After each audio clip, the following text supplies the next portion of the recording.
Hola, vamos a continuar con la segunda parte de Giardia lamblia y revisaremos los aspectos de patogenia. En realidad se conoce que hay variantes de Giardia lamblia, aunque es una sola especie, pero hay subtipos de Giardia que se denominan como genotipos. Hay 8 genotipos denominados de la A a la H y pues cada uno de los genotipos parasita diferentes animales. El H, por ejemplo, focas, gaviotas. El genotipo D, por ejemplo, a perros, canguros, bovinos, diferentes animales. Se sabe que solamente los genotipos A y B son los que pueden parasitar a humanos. Recuerden ustedes que es una zoonosis, de tal forma que estos dos genotipos también pueden parasitar otros animales. Y a partir de estos animales podemos adquirir infecciones por Giardia lamblia. Todavía no se sabe muy bien cuál es la importancia de estos genotipos, si tiene que ver con la virulencia del parásito o con alguna condición particular. Solamente que se sabe que son diferentes desde el punto de vista genético hay cierta diferenciación en cuanto a los hospederos que parasitan. La fase infectante, como dijimos, los quistes tetranucleados, quistes maduros de Giardia lamblia, se conoce que la dosis mínima infectante oscila entre 10 y 25 quistes. Es una cantidad muy pequeña que puede iniciar ya una infección, una parasitosis en los humanos o en los animales. Mucha de la patogenia del parásito está dada justamente por el mecanismo de adhesión que tiene. Recuerden ustedes que la estructura distintiva de este parásito en el trofozoito es el disco adhesivo y justamente ese le permite unirse a los epitelios, a superficies. En realidad, Giardia es un parásito que no es invasivo, solamente se posa a través de su disco adhesivo en la superficie de las células, sobre todo pues del epitelio duodenal o el epitelio del yeyuno. Y eso le permite mantenerse en ese sitio sin ser arrastrado por el tránsito intestinal, el peristaltismo, que lo pudiera desprender y eliminar. Entonces el disco es muy firme y le permite al parásito mantenerse ahí unido. Incluso pues puede formar en las superficies este tipo de población de trofozoitos. Parece como si fuera una monocapa de células. Están todas adosadas. Acuérdense que se van dividiendo por fisión binaria, entonces se van quedando adheridas a la superficie y se van acomodando formando esta especie de epitelio. Un acercamiento, pues vean ustedes cómo prácticamente no hay espacio para otra Giardia, ¿no? Bueno, aquí quizás. Entonces se van empujando unas con otras y se van acomodando, formando esta monocapa de parásitos. Incluso, esto es a nivel de in vitro, en tubos de ensayo o en superficies de vidrio. Incluso pues en esas condiciones, cuando no encuentran ya espacio para pegarse a la superficie, ellas forman su área de superficie. Se empiezan a acomodar formando esferas, aumentando así la superficie de adhesión. Entonces, por ejemplo, esta es una esfera, no se alcanza a ver por el plano de óptica pues de la imagen, pero aquí arriba, aquí sería la parte superior, y hay otras Giardias pegadas formando en realidad una esfera completa, ¿verdad? Entonces la gran densidad de parásitos que se pueden multiplicar en un cultivo es altísima. Imaginen ustedes que esto sucede en un epitelio duodenal. Entonces el epitelio queda abajo de las Giardias. Está el epitelio con sus microvellosidades y encima se pegan con su disco adhesivo, se van pegando las Giardias en la superficie. Imagínense que pueda tapizar grandes áreas del duodeno. de las microvellosidades del duodeno. En esa proporción, ¿qué creen que pueda suceder? Por ejemplo, con la absorción de nutrientes, ¿verdad? Con la función de las células. Entonces, mucho de la patogenia de este parásito está dada por la adhesión del parásito y las consecuencias que pueda tener.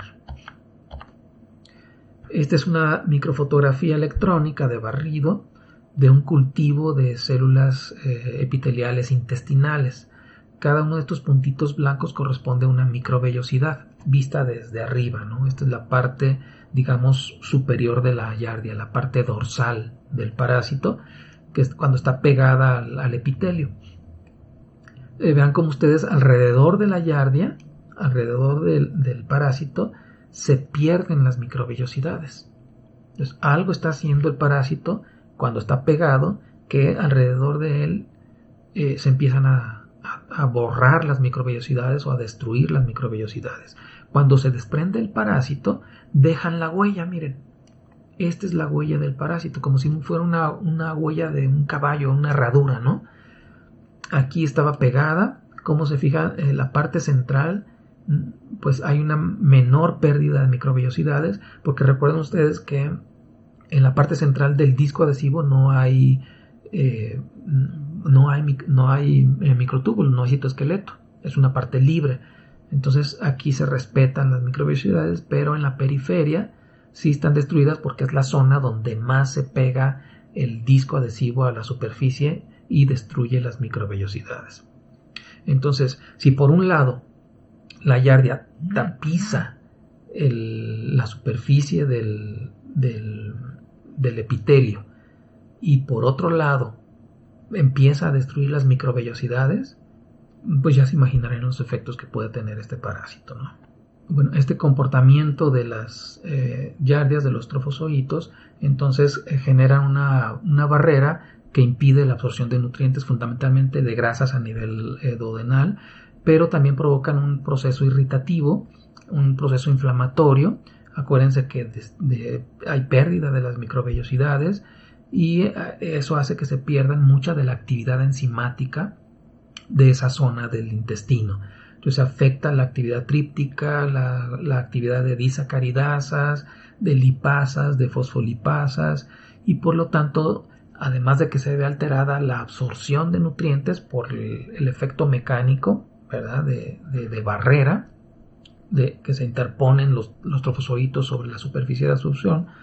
Por otro lado, también hay problemas en la digestión de los alimentos. No hay enzimas para digerir y luego absorber estos nutrientes.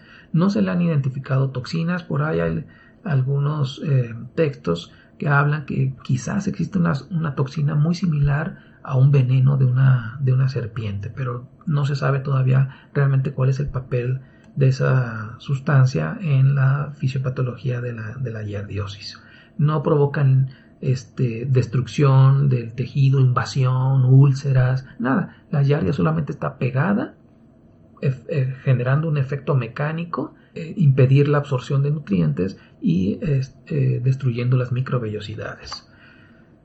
En realidad se ha visto que esta interacción entre la Giardia y la superficie del epitelio, a final de cuentas, le genera a la célula procesos apoptóticos. Entonces se destruye la célula y se recambia rápidamente el epitelio, de tal forma que hay frecuentemente células epiteliales inmaduras que no tienen la capacidad de producir todo este arsenal enzimático para poder absorber los nutrientes. Y debajo del epitelio hay un proceso inflamatorio que libera citocinas, moléculas proinflamatorias que también van a favorecer la pérdida de líquidos a través de estos epitelios y generando cuadros diarreicos, ¿no? Entonces, por un lado, el efecto mecánico de la Giardia en la superficie, el abatimiento de las microvellosidades, la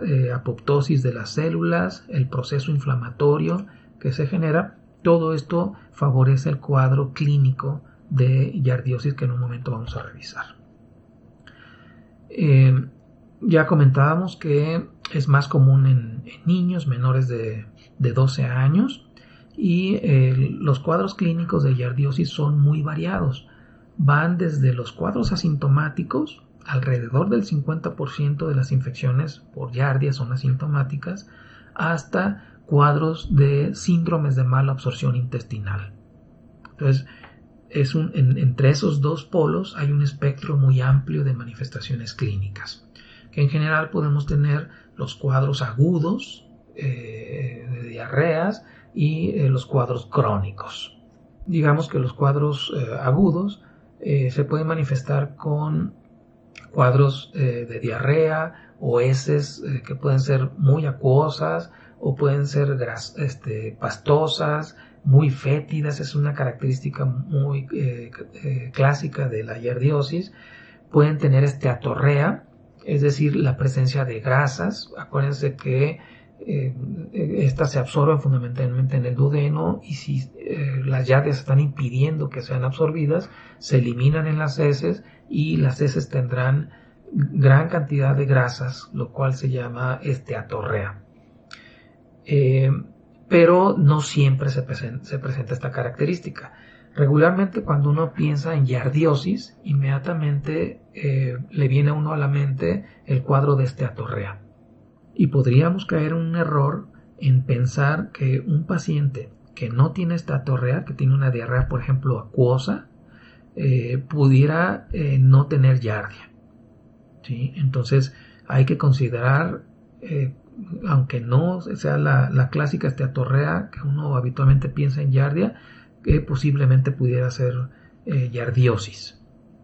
Además de estas características de las heces, se puede acompañar como las parasitosis, como vimos en las manifestaciones clínicas de una parasitosis intestinal general, ¿no? O sea, hay cuadros de dolor abdominal tipo cólico, distensión, flatulencia, meteorismo, y esto se puede acompañar con cuadros de malestar general, debilidad, pérdida de peso por la alteración en la absorción y digestión de los alimentos.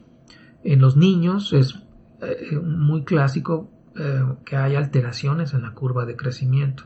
Entonces es importante llevar el control de la curva de crecimiento. Cuando se ve que hay un aplanamiento en su velocidad, pues hay que buscar alguna causa y una de ellas pudiera ser una yardiosis, ¿sí? Que quizás no tenga una manifestación clínica muy evidente, a lo mejor solamente tienen algunos malestares, a veces hay cuadros de diarrea, a veces no, y eso pudiera ser una yardiosis. Puede haber pues malnutrición y frecuentemente se puede asociar con cuadros de urticaria, de dermatitis, de artralgias, que muy comúnmente están asociados a asociados a los antígenos que tiene esta yardia. Muchas veces, pues, o la mayoría de las veces es autolimitada, entre 10 a 14 días se autolimita la infección y el paciente se recupera sin ningún problema.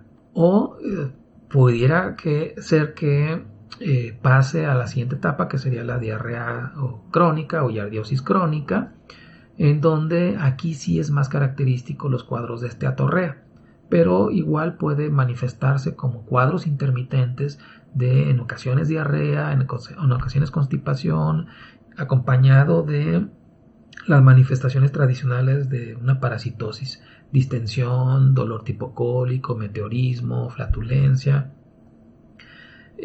Igual hay una alteración en la curva de crecimiento, hay una malnutrición, pérdida de peso, se puede asociar a intolerancia a la lactosa, puede quedar este proceso después incluso de la yardiosis, y se sabe que en las yardiosis crónicas, en los pacientes que tienen síndrome de intestino irritable, un 5 o un 10% de ellos en realidad lo que tienen es una yardiosis crónica. Entonces son pacientes que habrá que investigar más específicamente para ver si tienen yardia en su intestino. La situación es que ya sea una diarrea aguda, una diarrea crónica, hay la posibilidad de que se generen secuelas, que se generen complicaciones. Aún después de que se eliminó el parásito, se ha asociado a síndromes de intestino irritable, a cuadros de alergias a alimentos, a cuadros de artritis, a síndromes de fatiga crónica, a cuadros oculares. No se entiende todavía muy bien el proceso por el cual se genera estas alteraciones, pero pudiera estar mediado por la presencia de antígenos específicos que son reconocidos por el sistema inmune y luego generan cuadros de esta naturaleza. ¿Cómo se realiza el diagnóstico de Giardia? Desde el punto de vista clínico es importante. Ya mencionamos lo más característico es la esteatorrea, aunque como vimos no siempre se presenta. Un paciente puede ser asintomático, ¿verdad?, completamente y tener giardiosis, o puede tener un cuadro de diarrea acuosa y tener giardiosis, no necesariamente esteatorrea. Pero bueno, si se presenta esta, hay que pensar inmediatamente en Giardia, aunque también consideren que no es la única causa de esteatorrea. Hay otros parásitos que pueden también afectar el duodeno y generar este mismo cuadro clínico. Entonces, por eso es importante apoyarnos con el laboratorio. Se puede hacer un examen en fresco de si las heces son líquidas, es muy acuosa, pues ahí lo que podemos hacer un examen directo con solución salina, una gota de la diarrea acuosa, y tratar de observar algún microorganismo móvil.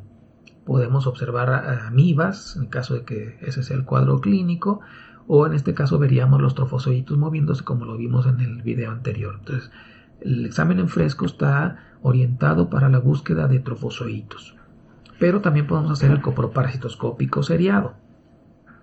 3 muestras, recuerden ustedes, en 3 días diferentes, y ahí lo que fundamentalmente tratamos de buscar son los quistes. Entonces, estas dos técnicas, dependiendo de las características de las heces, si son muy líquidas, pues trofozoitos; si son más pastosas, por ejemplo, o formes, pues entonces se buscan quistes. Son, digamos, de las más utilizadas para el diagnóstico de giardiosis. Se eliminan una gran cantidad de quistes, de tal forma que no es complicado hacer el diagnóstico. Sin embargo, también se pueden hacer detecciones de antígenos en heces, se llama coproantígeno. Hay pruebas rápidas de cartucho que son bastante eficientes, pero el problema, es que son inespecíficas, o hay técnicas de ELISA para detección de antígenos que aumentan la especificidad. Se puede, digamos que también son auxiliares en el diagnóstico, y en muchos estudios se habla de que son un poco más sensibles, o sea, es más fácil detectar al parásito que en la microscopía, ya sea directa o por coproparasitoscópico. Entonces, cuando no encontramos el parásito por estas técnicas, el coproparasitoscópico o el examen en fresco, pero sospechamos fuertemente de que el paciente tiene giardiosis, pues nos podemos ir a la segunda etapa, que es la búsqueda del parásito por reacciones de antígeno-anticuerpo, coproantígenos. En muchas ocasiones no es fácil encontrar las giardias, sobre todo en las giardiosis crónicas o en las giardiosis donde se presentan cuadros de mala absorción intestinal. Por alguna situación en esas condiciones, el sistema inmune, la mayoría de los parásitos los ha eliminado, pero hay parásitos que todavía sobreviven, echando mano de sus mecanismos de evasión de la respuesta inmune, pero no están entonces en grandes cantidades como para ser detectados en un examen directo o por detección de antígenos. Y se tiene que llegar a búsqueda del parásito in situ, en el lugar donde se encuentra, en el duodeno. Entonces, para eso se puede utilizar un sondeo duodenal, y de esta forma se hace un aspirado del duodeno, y lo que vamos a buscar pues es justamente trofozoitos. Este es un método pues incómodo, invasivo. Hay que meter una sonda por vía nasal que llegue al duodeno y aspirar material. Y bueno, algunas personas tuvieron este proceso de innovación en donde diseñaron una cápsula para diagnóstico de yardiosis que le llamaron cápsula de Bill, o también se le llama enterotest. No es otra cosa más que una cápsula de gelatina que en el interior tiene una pequeña esponja amarrada con un hilo. El paciente deglute la cápsula y el hilo se va desenredando hasta llegar al duodeno. ¿Sí? Una vez que llega al duodeno, pues la cápsula previamente se deshace, libera la esponja y la esponja va a captar el material duodenal. Si hay trofozoitos ahí, se van a meter en los tejidos de la esponja y en un lapso de 1 o 2 horas se extrae el hilo, se jala el hilo y se recupera la esponja. La esponja se exprime sobre una laminilla, un portaobjetos, y se observa si hay trofozoitos o no. Entonces es un método menos invasivo que meter una sonda nasogástrica o duodenal. También se pueden utilizar detección de anticuerpos en suero mediante ELISA, pero no es tanto para diagnóstico, es más bien para evaluación de epidemiológica de Giardia en poblaciones, ¿no? Hay pruebas moleculares de PCR, pero bueno, todavía en nuestro medio pues siguen siendo onerosas y pues un poco más complicadas de realizar. Pero en ocasiones pues no hay alternativas cuando se sigue sospechando del parásito y no se identifica por ninguno de estos métodos, pues las pruebas moleculares son muy sensibles y lo pueden detectar. ¿Cómo se realiza el tratamiento de la yardiosis? Bueno, en primer lugar pues es importante dar el manejo de una diarrea, realizar el proceso de hidratación, mejorar el estado nutricio y se inicia con los medicamentos de primera elección. Generalmente se utiliza metronidazol o tinidazol. En algunos países de primera intención utilizan tinidazol, pero cualquiera de los dos puede ser de utilidad. Y de segunda línea se utilizan albendazol, furazolidona o nitazoxanida. Generalmente se reservan estos medicamentos cuando no hay buena respuesta a la medicación primaria. Y por lo general se tiene que reservar la paromomicina y la quinacrina para casos refractarios al tratamiento. Ya hay casos de yardiosis que no se resuelven ni con los medicamentos de primera elección ni los medicamentos secundarios. Entonces se han detectado ya yardias resistentes, por ejemplo, a metronidazol. Es importante pues dar tratamientos adecuados, específicos para evitar estos fenómenos de resistencia. Recuerden ustedes que los pacientes asintomáticos también se recomienda el tratamiento, ya que son pues portadores, pueden estar diseminando quistes al medio ambiente, y para ellos puede representar un riesgo también por autoinfección y en un momento puede activarse en una yardiosis clínica o puede haber riesgo de generar complicaciones como los cuadros de artritis, de colon irritable, etc. Bueno, esta es una imagen de un trofozoito de Giardia en su parte ventral. Fue tomada por la doctora Viviana Chávez del CINVESTAB. Una microscopía electrónica de barrido. Es una Giardia normal. Aquí se le ve su disco adhesivo. Vean cómo ustedes está empalmado el disco adhesivo sobre sí mismo. Los flagelos, la región ventrolateral del parásito. Y así es como se ve una Giardia después de ser tratada con metronidazol. Pierde por completo la forma, se pierde el disco adhesivo, la membrana se arruga, se deforma por completo. Este parásito pues se desprende del epitelio y es arrastrado y es eliminado, ¿verdad? Entonces Ese es el efecto de los antiyardiósicos sobre el trofozoito. ¿Cuál es la prevención? Pues hay que evitar agua y alimentos contaminados. Recuerden que una fuente muy importante de transmisión de la yardiosis, igual que criptosporidin, como lo vamos a ver un poco más adelante, pues es el agua. Entonces, tratar de consumirla potabilizada, hervirla o ponerle cloro o algún otro desinfectante. Usar sistemas de filtración en todo caso. Recuerden ustedes que este parásito, la fase de quiste, puede soportar concentraciones de cloro que se utilizan para potabilizar el agua.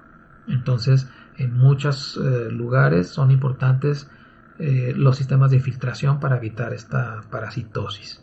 El control de vectores es importantísimo. El convivir con cucarachas, con moscas, pues favorece la transmisión de estos quistes.